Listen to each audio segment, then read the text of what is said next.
राधे राधे दोस्तों, जय श्री कृष्ण। बहुत बहुत स्वागत है आप लोग का हमने के चैनल पे। तो एक ठे बहुत ही प्यारा नाच गीत लेके आए नीचे आप लोग के सुनावे खातिर। आप लोग ध्यान से सुनी और फुल वॉच करके सुनी। कमेंट में बताएं कि आप लोग के गाना कैसा लागल होगे।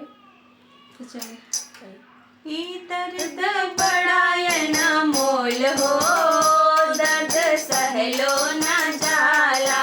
ई दर्द बड़ा मोल हो, दर्द सहलो ना जाला। सहलो ना जाला, कुछ कहलो ना जाला। सहलो ना जाला, कुछ कहलो ना जाला। ई दर्द बड़ा मोल हो, दर्द सहलो ना जाला। ई दर्द बड़ा मोल हो, दर्द सहलो ना जाला। ई दर्द दिए हमरे सासू जी के बेटा। ई दर्द दिए हमरे सासू जी के बेटा।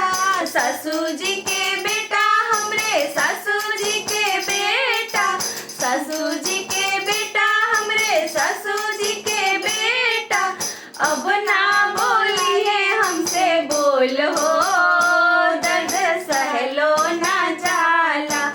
अब ना बोली है हमसे बोल हो, दर्द सहलो ना जाला।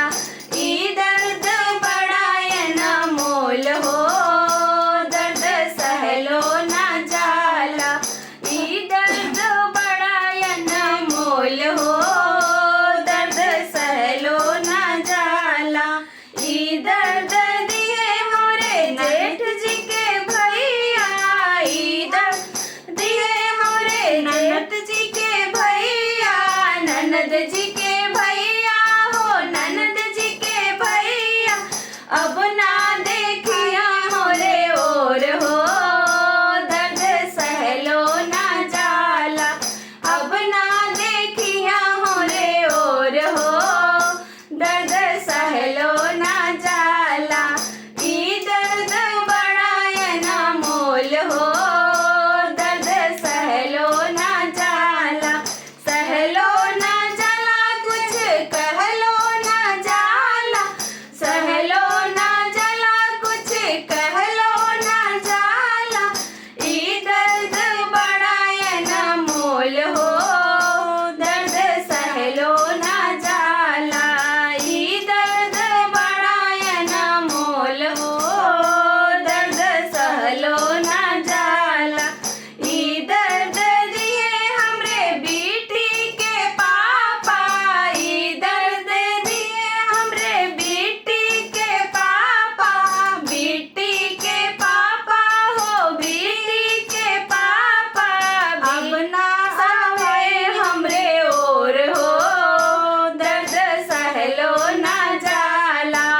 अब ना आवे हमरे और हो, दर्द सहलो ना जाला। ई दर्द बड़ा मोल हो, दर्द सहलो ना जाला। ई दर्द बड़ा मोल हो, दर्द सहलो ना जाला। सहलो ना जाला, कुछ कहलो ना जाला। सहलो ना जाला, कुछ कहलो ना जाला। ई दर्द बड़ा मोल हो, दर्द सहलो ना जाला।